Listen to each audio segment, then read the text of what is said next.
баса или гледаш през тераса. На въпроса как се казваш, мислиш няколко часа. Цветан Христов, DJ FL, резидент съм на Monster Hip Hop Pool Party. Тадам! Аз съм Боби и съм един от организаторите на Pool Party-то.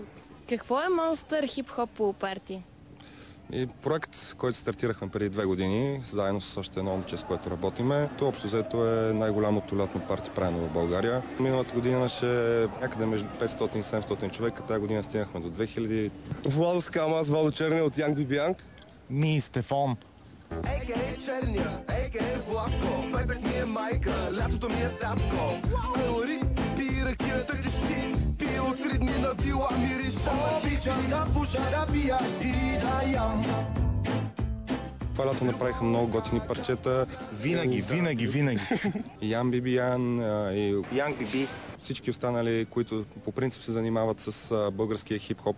Да, сега пускаме нова друга песен сигурно до края на този месец ще излезе. И успеха на българските парчета това се дължи на качеството им. Само единствено на уникални тракове, продукция, клипове. Или по-скоро според мен се дължи на това, че се изражда поколението и по някакъв начин младите хора са ушите им са по-отворени за такава музика. Главно на начина, по който се направи на професионализма на момчетата. Не. Кога е последното Pool Party за тази година? Всички знаем, на 15 септември на един половин комплекс на хладилника. Самото парти е някакво по-грандиозно, участват вече много изпълнители. Лора Караджова, Янг Бибианг, Абсурд участват, Гуцлав, Криско, Руди Дули Муден и Кукушев. има специални гости, Графа, така нататък. Ти Айскрим ще дойдат също. Аз ще правя битбокс.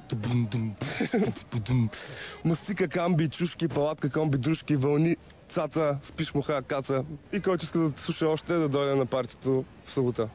Само ти си тъпна и се имаш. Тя е просто жена, която се тутка. Ти си бавен, задавен, изоставен и забавен. Що ти си забавен, а си просто си равен. Нямаш мото, пускаш тото и вечер като спиш, падаш от леглото.